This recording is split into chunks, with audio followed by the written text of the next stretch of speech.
First, we would like to express gratitude for the opportunity to have this interview.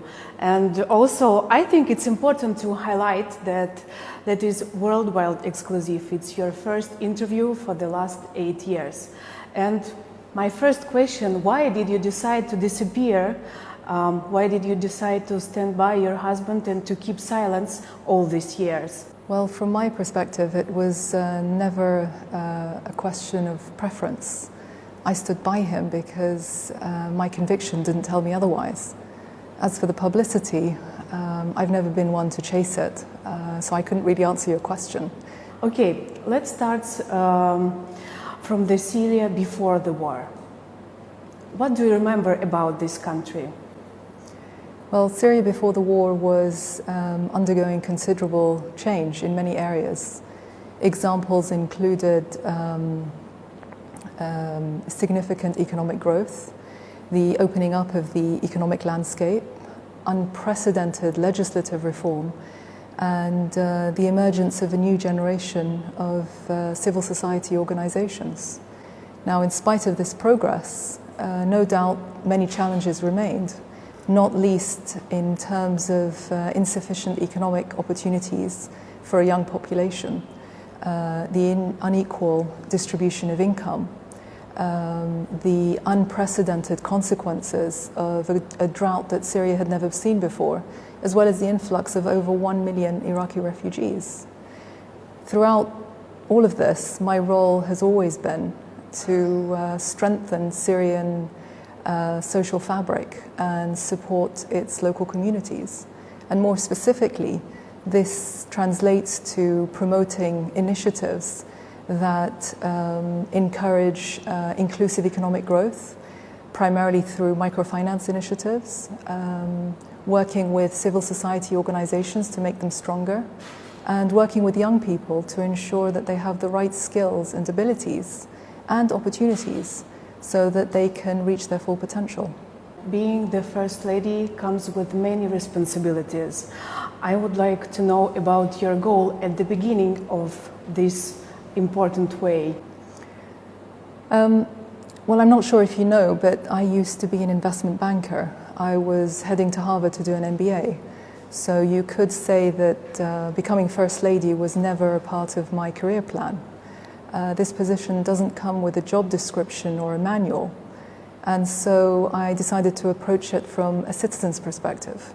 What could I do to make my country stronger and fairer?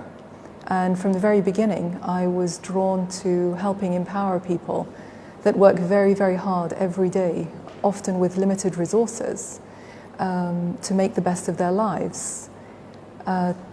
Meeting these people, listening to their stories, and seeing for myself the difference that they make in their communities afforded me the opportunity to draw attention to their cause and help create a more enabling environment for them to thrive. You established many important programs as microfinance, as scientific Olympiad, as youth empowered. What priorities has changed? Well, my work in these development initiatives continues uninterrupted. They're very well established, and if anything, they have become more important since the beginning of the war. But of course, my priorities today are helping martyrs' families, helping injured soldiers and people that have been displaced or affected by this war. It's because of these people that Syria is standing today, and we owe it to them to honor their sacrifice. A lot of my work involves ensuring that they have the essential means to reintegrate into daily life, whether it's prosthetics for the injured, or work opportunities for widows, or dignified arrangements for the displaced. If I'm helping Syrians, then ultimately I'm helping the president as well. And what about martyrs? What is your strategy in working with such families? Anna, they've sacrificed so much. It's our duty, moral duty, to ensure that we honor their sacrifice. It's well known that you should never leave a soldier behind on the battlefield. And the Syrian army has been working tirelessly to make sure that the right mechanisms are in place and legislations have been changed so that the needs of these families are met and they are also not left behind. My meetings with these families are in the aim of ensuring that these systems are accommodating and responsive to their needs. On a personal level, I'm humbled by their determination, their resilience, and their love of Syria. They are my biggest source of strength and hope for the future.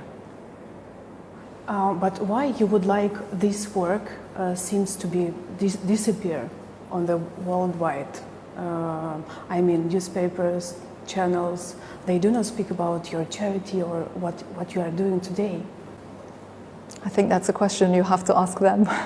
And that's the reason we are here. So we spent a week with you, working hard, and we saw you during meeting with different peoples. Let's start from your visit in hospital. What do you feel deeply inside when you are meeting with wounded soldiers? I could tell you that I feel pain and sadness, but a lot of other people would say that as well. I think what's more important is what we do with our feelings, how we can channel those feelings into initiatives that can help these soldiers or victims rebuild their lives. So what's more important is what I'm doing rather than how I'm feeling. And do you remember the story about the woman and his son? He's paralyzed. And what do you feel talking with his mother? What do you able to confirm her? Again, what's important, I think, is that the social structures, whether it's medical, psychological, or economic, are in place to be able to help these people. That's what they're looking for. They're not looking for kind words or a pat on the back. They need real help to be able to rebuild their lives, and that's where my work focuses. And what do you feel when you hear such an answer? I have no pain, I have no future, I have no motivation to continue living. Or, excuse me, I was shocked by the answer when the man told you, I have no opportunity to buy even a chicken for my family. Unfortunately, that's not the only case. As much as our soldiers believe in what they're fighting for and why, even the strongest spirits find it difficult to suddenly adjust to having to be completely dependent on somebody else. They have sacrificed so much, and it's our duty to deliberately honor them and make sure that they are taken care of. And it's for that reason we have dedicated teams of professionals that reach out to soldiers and their families and work tirelessly to make sure that the structures are in place. As I said, the economic, psychological, and medical structures are in place to help them rebuild their lives, despite the challenges, and there are many. Slowly but surely, these brave soldiers are finding their way again. They're contributing to society and even starting families. And in these troubled times, there are beacons of hope for all of us.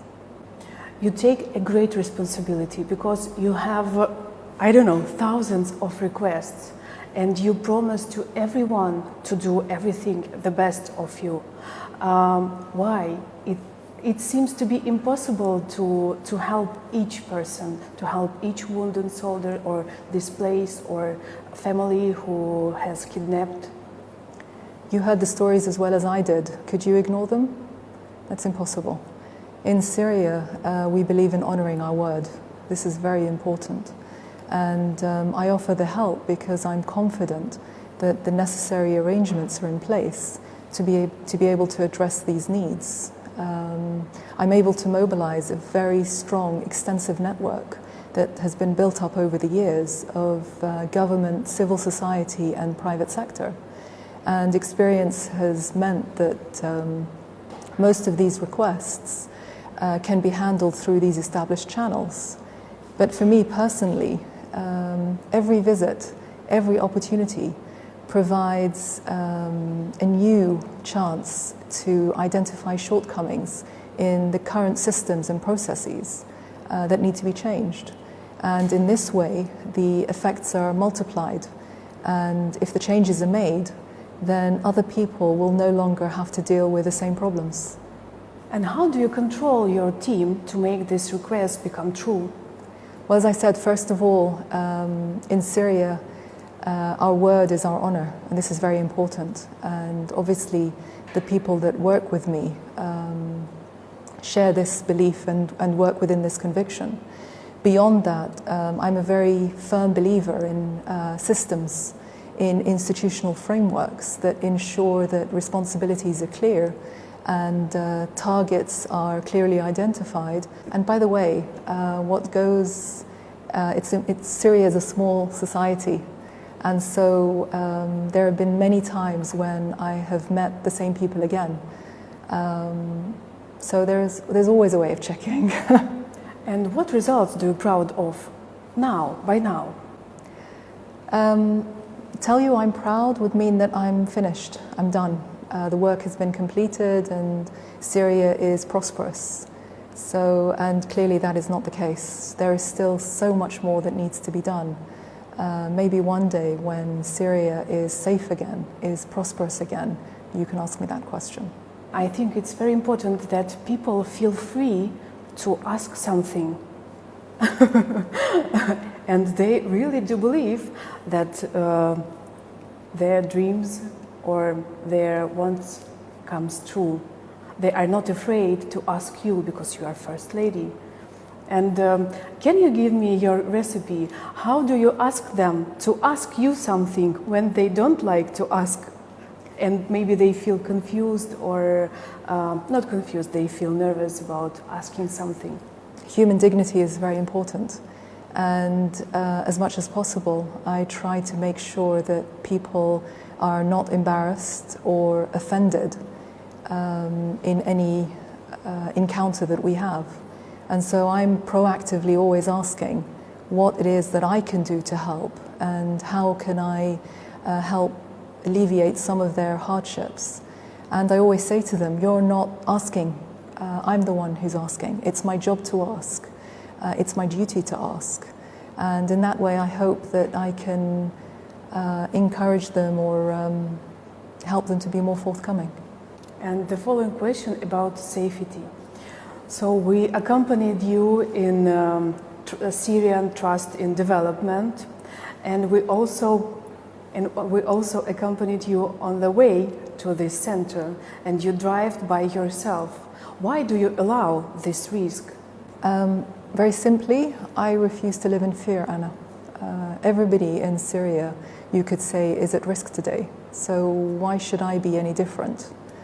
More importantly, how can I encourage people to continue living their lives, going to work and sending their children to school, if I don't do the same? That would be hypocritical. But to be honest, the greater risk for me personally is to be isolated from day-to-day life, because ultimately there is no substitute for being directly engaged on the ground. And your way to Australia? We know that one piece of this route was greatly dangerous because from the one side there was territory that is under Daesh control, from the other side they're also under terror control. So why? For us it's incredibly that you drove. I saw by my eyes you drove alone in your car. I do appreciate your concern, but from my perspective, these are Syrian women, mothers and daughters, each in their own way trying to deal with the hardships that have been brought about by this war. And crisis or no crisis, my interest is always to extend help to those who need it. And this is a priority above all other considerations. I continue to insist that I remain as accessible and approachable as possible because, again, there is no replacement for human interaction. It's how I learn and it's how I'm able to make a difference. You're constantly exploring the country despite this risk, and you met with the people a lot. And what mood do you meet? What do they talk about? What do they ask you? Conversations vary. There are stories of courage and resilience, stories of tragedy and hope, but always, the bigger question on everybody's mind is when will Syria be safe again? When can we go home? Since the first meeting with Mr. President and after all these years you are together, is he the same person as you once decided to marry? In many ways, yes. He is the same person I met before he became president. He's very calm. He's very thoughtful and always polite. But probably one of the best things about him is that he is so easy to talk to. You can talk to him about anything and everything, and that's great. And how does difficult military tasks or other difficulties of nowadays influenced him? Well, of course, the responsibilities are much greater than before. The burden is tremendous. And that is where all his energy is focused and the majority of his time. But one of the things I admire as well about him is that despite these burdens and the demanding schedule that he has, he always tries to make some time for his family, especially our 3 young children. He takes his role as a father very seriously. He's a very giving man. Mm-hmm. And what about you? What principally changed in you during these difficult times? I'm no different to many other people in Syria, Anna.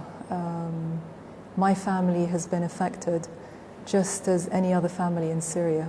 We are constantly moved and saddened by the tragedies that this country faces on a daily basis. And after 5 years of war, I think it goes without saying that in every home in Syria, there is a sadness that pervades, and ours is no different.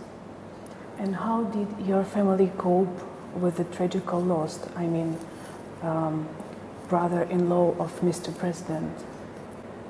Well, as all families cope, there is not a family in Syria that has not lost a loved one. Today, parents are attending the funerals of their children rather than their weddings. Grandparents are having to come out of retirement to help care for their grandchildren. And the number of single-parent families multiplies every single day. Some have lost 4, 5, 6 or more members.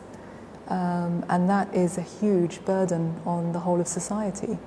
So when you put our loss into perspective, it's by no means unique, and it doesn't deserve to be singled out. We cope. How do other people cope? We persevere, we continue. Okay, the day when the Ministry of Defense was attacked, do you remember this day?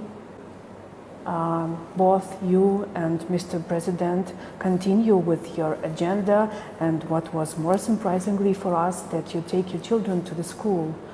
Why? It's once again I have to ask the question about the risk. The incident you refer to was in 2012, so quite early on in the crisis. At the time, my eldest was 10 and the youngest was no more than 7. So understandably, they were all frightened. The sound of gunfire was very close by. But the morning of that attack, I knew that this was going to be one of the most profound moments of their childhood. My instinct at the time, and I remember the day very vividly, as if it was yesterday. My instinct at the time was definitely not to run or to hide. And when I called the school and was told that they were open as usual, the decision was made. As I was walking my children to school, my youngest asked me whether I loved him.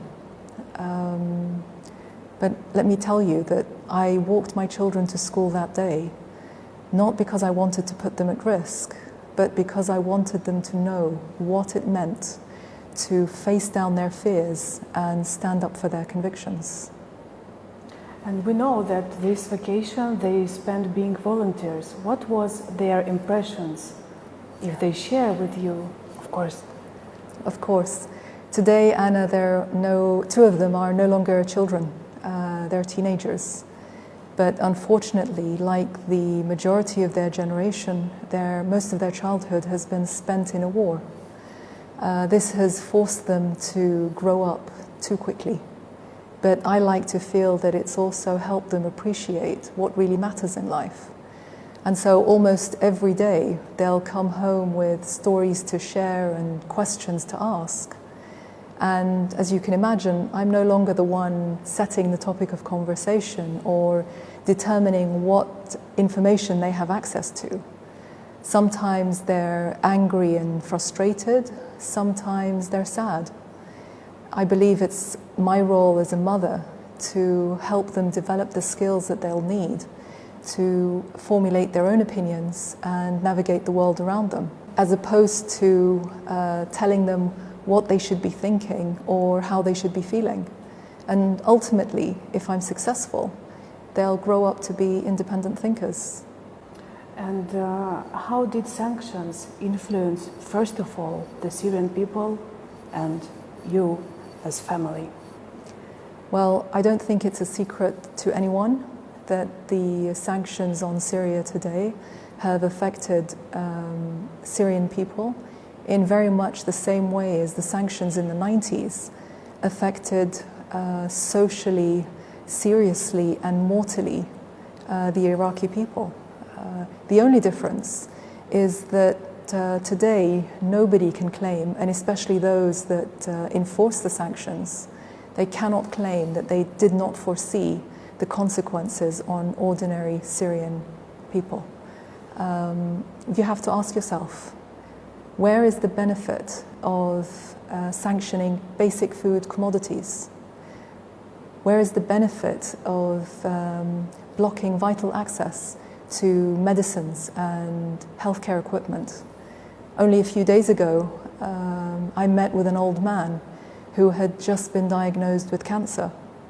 And he was worried that he was not able to get the treatment that he needed because the chemotherapy was no longer available.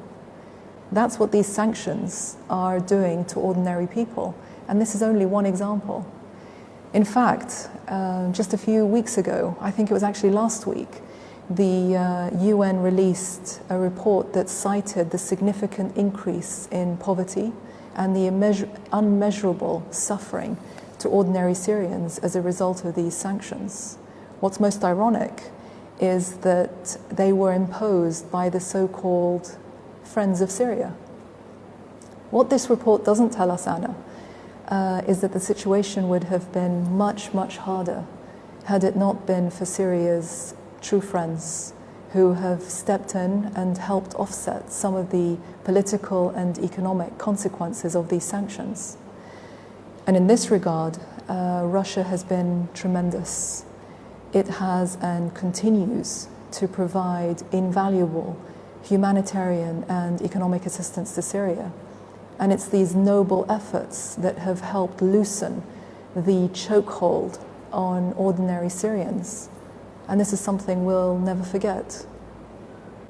I think as for the sanctions targeting me specifically, They are, I don't think they are significant, especially when you put things into perspective.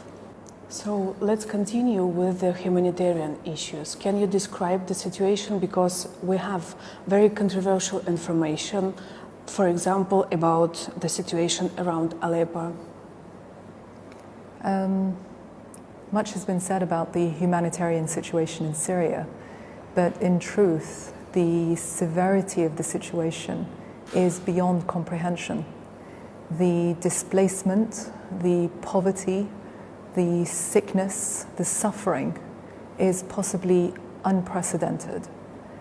Ironically, Western media organizations have chosen to solely focus on the plight of refugees and those caught up in rebel-held areas, whereas in fact the vast majority of people displaced are living across the rest of the country. And these people, as much as anybody else, matter. And nobody has the right to dehumanize them based on the lines of a map.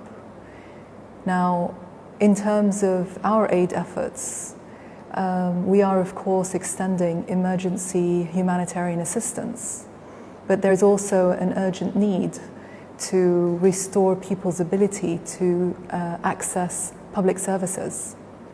And this is very, very important.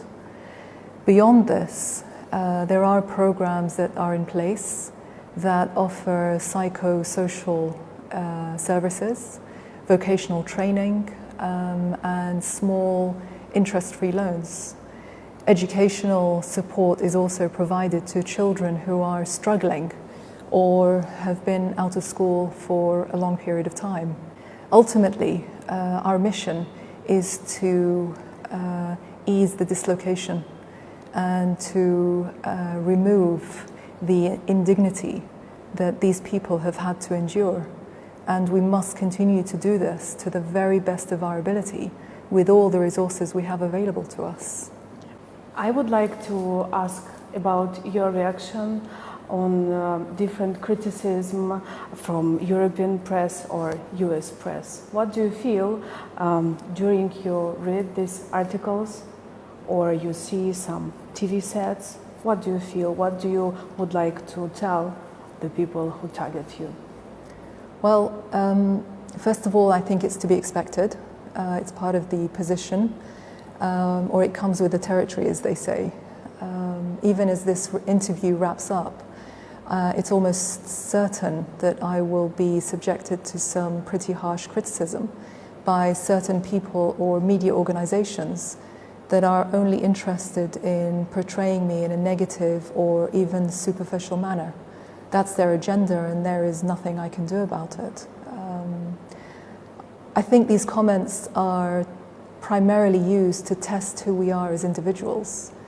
And if you do not remain grounded when you hear the positive, you're more than likely to fold when you hear the negative.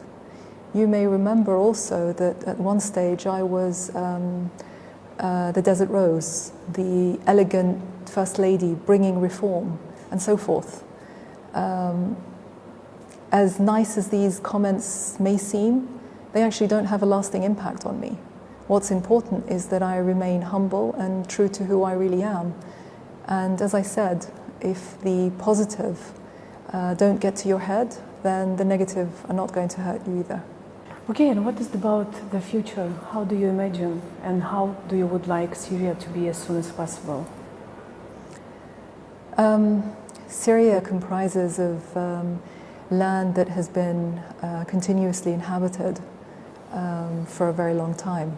Over thousands of years, this soil has been exposed to dozens of wars and invasions, and some areas were completely destroyed.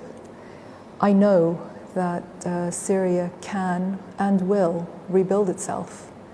What's important is that we tackle the internal and external factors that fueled and prolonged the war. We owe this to future generations. As Syrians, we've always prevailed, and this period in our history is no different. It is known or often said that Syria means rising sun, and Syrians will rise again, that I can assure you. And the last question, during all the war times, you didn't flee the country. Did someone recommend you to flee to save your life, and what was your response? Well, you're right on both counts. First of all, I've been here since the beginning, and I never thought of being anywhere else at all. And secondly, yes, I was offered the opportunity to leave Syria, or rather to run from Syria. These offers included guarantees of safety and protection for my children, and even financial security. It doesn't take a genius to know what these people were really after. It was never about my well-being or my children. It was a deliberate attempt to shatter people's confidence in their president. And suffice to say, these offers were foolish and not even made by people who were Syrian. And what was the most harmful incident during this war? Maybe it was the story of people in the village of Zara, or maybe it was the story of this child named Omran Dakniesh. Let me phrase the question slightly differently.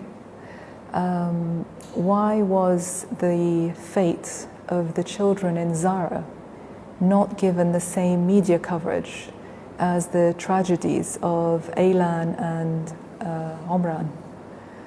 The Western media decided to focus on these tragedies because it suited their media agenda.